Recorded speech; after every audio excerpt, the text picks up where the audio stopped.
आप सभी का स्वागत है। गन्ना और गेहूँ ऐसी खेती है जिसकी किसान भाइयों को ज़रूरत रहती है।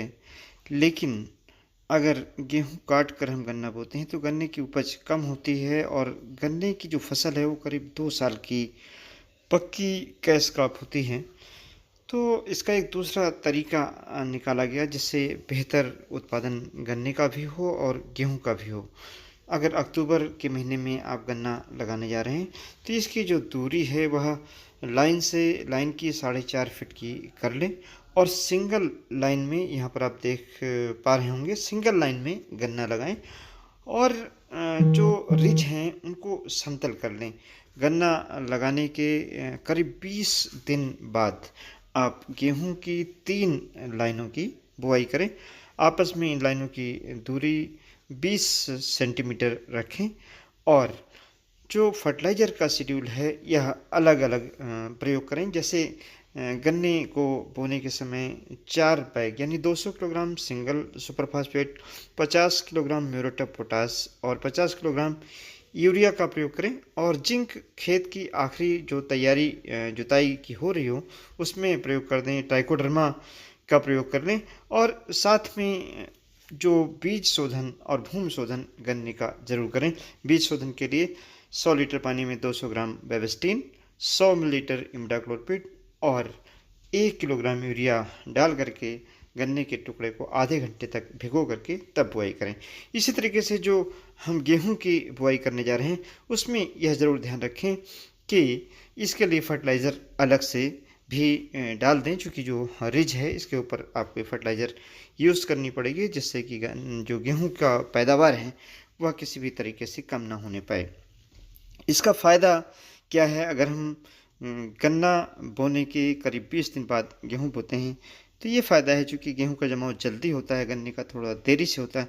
गन्ने के पौधे निकल आएंगे, इसके बाद गेहूँ उगेगा जिससे गन्ने के पौधों पर गेहूँ का कोई बुरा असर नहीं पड़ेगा, यानी कि जो छाया है वह नहीं पड़ेगी, जिसके कारण गन्ने के पौधे निरंतर पोषक तत्व जमीन से लेकर के और प्रकाश की अवस्था में प्रकाश संश्लेषण की प्रक्रिया करते हुए अपना भोजन बना पाएंगे और लगातार बढ़ते रहेंगे। अब बात आती है इस समय गेहूं की कौन सी प्रजातियां हैं जो अच्छी तरीके से उपज दे रही हैं। एक श्रीराम 303 गेहूं की अच्छी प्रजाति है, इसको आप लगा सकते हैं। पूसा तेजस लगा सकते हैं। HD 3086 लगा सकते हैं, जो अच्छी वैरायटी हैं। इसी तरीके से जो गन्ने की अच्छी प्रजाति हैं, चूँकि 238 में रेड रॉट आ रहा है तो हमारे किसान भाई जहाँ पर CO 118 है इस प्रजाति को लगा सकते हैं। अगर जल प्लावन का क्षेत्र है तो वहाँ पर CO 98 014 लगा सकते हैं। अभी नवीनतम जो गन्ने की प्रजातियाँ हैं CO 15 023 और जो हमारी लखनऊ से निकली हुई प्रजाति है COLK 14 201 और कोसा 13 235 जो शाहजहाँपुर से निकाली गई है। इन प्रजातियों को भी इस मेथड से लगाया जा सकता है, अच्छा उत्पादन मिल पाएगा। इसके साथ साथ चूँकि रबी के सीजन में किसान भाई जो अन्य फसलें हैं गन्ने के साथ इसी मेथड से लगा सकते हैं। मटर लगा सकते हैं दलहनी फसल के रूप में, चना लगा सकते हैं, मसूर लगा सकते हैं। अगर आप सब्जी की खेती गन्ने के साथ बेहतर करना चाहते हैं तो उसमें आलू लगा सकते हैं, 2 लाइन आलू लगा सकते हैं, पत्ता गोभी लगा सकते हैं, फूल गोभी लगा सकते हैं और मूली लगा सकते हैं। मूली चूँकि 45 से 50 दिन में तैयार होने लगती है। शलजम लगा सकते हैं। आप चाहें तो हरी धनिया भी लगा सकते हैं और गन्ने के साथ साथ में किसान भाई और बहुत सारी जो हमारी सब्जियों की खेती जैसे पालक है इसको भी लगा सकते हैं। फूलों की खेती, गेंदे की खेती गन्ने के साथ की जा सकती है। लहसुन लगा सकते हैं।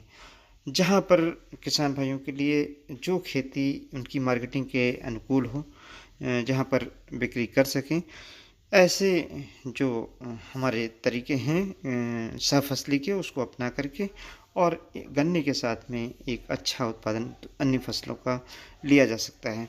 जब हम लाइन से लाइन की दूरी 4.5 फीट कर लेते हैं तो छोटे ट्रैक्टर के माध्यम से हम जो निराई गुड़ाई का काम है उसको कर सकते हैं, जिससे लेबर पर आने वाला जो खर्च है वह कम हो जाएगा। हाँ, इतना ज़रूर आपको हमेशा ध्यान रखना है कि कभी भी ब्रॉडकास्टिंग मेथड से गेहूँ की या सरसों की या चने की बुआई गन्ने के साथ ना करें, हमेशा लाइन सोइंग करें। अगर सरसों की आप बुआई करने जा रहे हैं तो बीज कम डालें। अगर 6 किलोग्राम एक हेक्टेयर में बीज डालते हैं तो गन्ने के साथ अगर लाइन में सोइंग करने जा रहे हैं पीली सरसों की, तो इसका बीज केवल 2 किलोग्राम ही पर्याप्त होता है और लाइन में इसकी प्लांटिंग करें और थिनिंग करें। इसके साथ साथ में पिंचिंग यानी जो ऊपर की गोफ है उसको तोड़ दें, जिससे जो सरसों है अच्छी उसमें ब्रांचिंग होगी और अच्छा उत्पादन सरसों का गन्ने के साथ लिया जा सकेगा। गन्ने के साथ कभी काली सरसों न लगाएं, पीली सरसों लगाएं, क्योंकि यह ऊपर की तरफ बढ़ती है। गन्ने के जो पौधे हैं उनके ऊपर छाया को नहीं रोक पाती है।